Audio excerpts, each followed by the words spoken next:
आज संपूर्ण जेवण करायला खूप कंटाळा आला होता. त्याच्यामुळे आज मी ठरवलं की भात, डाळ आणि भाजी एकाच असं कढईमध्ये मस्त करायचं. तर करायला घेतली मी मसाला खिचडी. तर मी स्टार्ट करते मी कशी केली ती.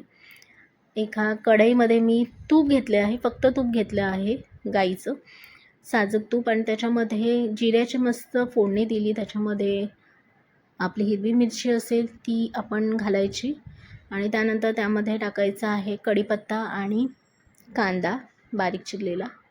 मस्त असं मिक्स करून घ्यायचं त्याला, गुलाबीसर कांदा होऊ द्यायचा. आता त्याच्यामध्ये आपण आलं लसूणची पेस्ट घातली आहे. आलं लसूणची पेस्ट मी आधीच नाही घातली कारण ती थोडीशी जळू शकली असती, म्हणून मी मग कांदा घातल्यानंतर ती घातली. तुम्हाला जर बारीक काप करून घालायचं असेल तुम्ही तसंही घालू शकता. तर छान असं मिक्स करून घ्यायचं. कांदा छान गुलाबीसर झाला की त्याच्यामध्ये आपल्याला घालायच्या आहेत भाज्या. तर पहिल्यांदा मी घालते त्याच्यामध्ये बारीक चिरलेला टोमॅटो, आणि त्यानंतर त्याच्यामध्ये घालायचं आहे आपल्याला सर्व भाज्या.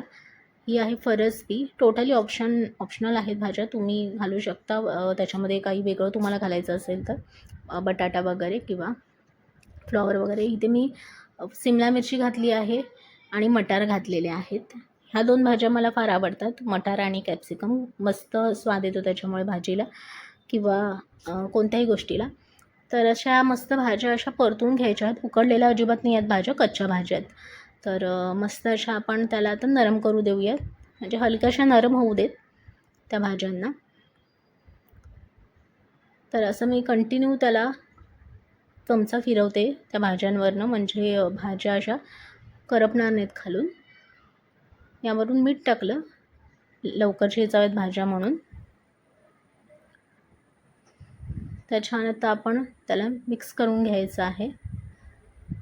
त्यानंतर आपल्याला त्याच्यामध्ये काही मसाले घालायचे आहेत.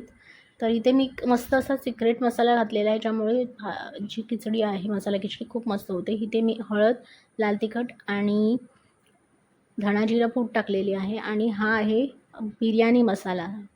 यामुळे अत्यंत मस्त टेस्ट येते. तुम्ही नक्की घालून ट्राय करा. बिर्याणी मसाल्याने खूप मस्त टेस्ट येते मसाला खिचडीला. तर तुम्ही ट्राय करून बघा आणि मला कमेंटमध्ये नक्कीच सांगा की तुम्हाला या पद्धतीने की तुम्ही केलेली मसाला खिचडी आवडली की नाही ते. आता छान असं मिक्स केलं मसाल्यानं थोडंसं. इथे मी तूर, मूग आणि मसूर अशी डाळ घेतलेली आहे. 4 शिट्ट्या काढून घेतलेत आणि पूर्ण अशी घोटून घेतलेली. अजिबात त्याच्यामुळे डाळ दिसता कामा नये. डाळ खिचडीमध्ये डाळ दिसता कामा नये अशी मी पूर्ण घोटून घेतलेली आहे. तर डाळीचं प्रमाण याच्यामध्ये जास्त घालायचं आहे. कधीही लक्षात ठेवायचं डाळ खिचडी करताना डाळीचं प्रमाण हे भाताच्या प्रमाणापेक्षा दुप्पट असलं पाहिजे. तर मस्त अशी डाळ बघा, खूप सारी अशी डाळ घोटून घेतली आहे. त्याचा डाळीचा कण दिसत नाही आहे त्याच्यामध्ये, आणि मस्त घातली त्याच्यामध्ये. तुम्ही असंही खाऊ शकता भातासोबत ही डाळ.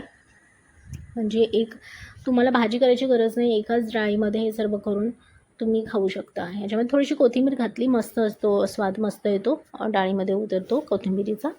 गार्निशिंगसाठी तर पण कोथिंबीर ठेवली आहे, परंतु आता या स्टेजला पण मी कोथिंबीर घातलेली आहे. ह्याच्यामध्ये तुम्ही रेड चिली पावडर किंवा तुम्हाला जे गरम मसाला वगैरे काही घालायचा असेल तर तुम्ही घालू शकता. पण आपण ऑलरेडी त्याच्यामध्ये बिर्याणी मसाला घातलेला आहे, तर त्या बिर्याणी मसाल्याने काय सुगंध येतो आहे त्याचा. खरंच खूप मस्त अशी उकळी आलेली आहे डाळीला, आणि अशी थोडीशी पाणीदारच डाळ ठेवायची आधी, ती घट्ट होते कारण नंतर. आणि त्याच्यानंतर मी भात घातलेला आहे. भात हा डाळीच्या अर्धा घेतलेला आहे. तर बघा मग ह्याच्यामध्ये तुम्हाला वाटेल की इतकं ओलसर आहे ही दाल खिचडी, तर थोडंसं ह्याला आता उकळी येईल ना तर ते बरोबर त्याची कन्सिस्टन्सी होईल दाल खिचडीची. तर बघा किती मस्त अशी दाल खिचडी, भात असा डुबला आहे एकदम त्या डाळीमध्ये. छान अशी हलवून घ्यायची. बघ किती मस्त दिसते भाज्यांमुळे, आणि मटारमुळे स्पेशली मस्त दिसते. तुम्हाला याच्यातून तडका घालायचा असेल ना तर तुम्ही लाल मिरचीचा आणि जिरं, लसूण आणि लाल मिरचीचा तडका वरून घालू शकता. पण मी घालण्याची मला गरज वाटली नाही, कारण खूपच छान वास आणि सुगंध येत होता दाल खिचडीचा, म्हणजे मसाला खिचडीचा. आणि खूपच लवकर कधी खाते असं मला होत होतं. एवढा सुंदर असा सुवास पसरला होता सर्वीकडे. तर बघा किती छान अशी मस्त दिसते. आणि वरून गार्निशिंगसाठी आपण कोथिंबीर घातली आहे. तुम्हाला याच्यामध्ये तुम्हाला आवडतात तशा भाज्या तुम्ही घालू शकता. आता दाल खिचडी झालेली आहे, मी सर्व करते. तुम्हीसुद्धा अशा पद्धतीने दाल मसाला खिचडी करून बघा आणि मला नक्कीच कमेंटमध्ये नक्की सांगा. खूपच सुंदर होते आणि खूपच टेस्टी लागते. मुलांनासुद्धा नक्की आवडेल आणि मोठ्यांनासुद्धा नक्की आवडेल अशा पद्धतीने केलेली आहे ही दाल खिचडी. तर आता मी ही डिशमध्ये काढते आणि सर्व करते.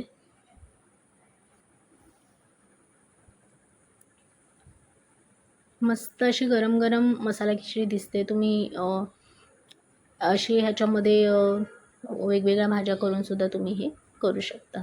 बघा किती मस्त अशी सैलसर झालेली आहे दाल खिचडी आणि पौष्टिक आणि टेस्टीसुद्धा. तर तुम्ही करा आणि तुमच्या मुलांनासुद्धा खाऊ घाला. कमेंटमध्ये नक्की सांगा की कशी झाली होती दाल खिचडी. पुन्हा भेटूया नवीन व्हिडिओमध्ये. तोपर्यंत बाय बाय.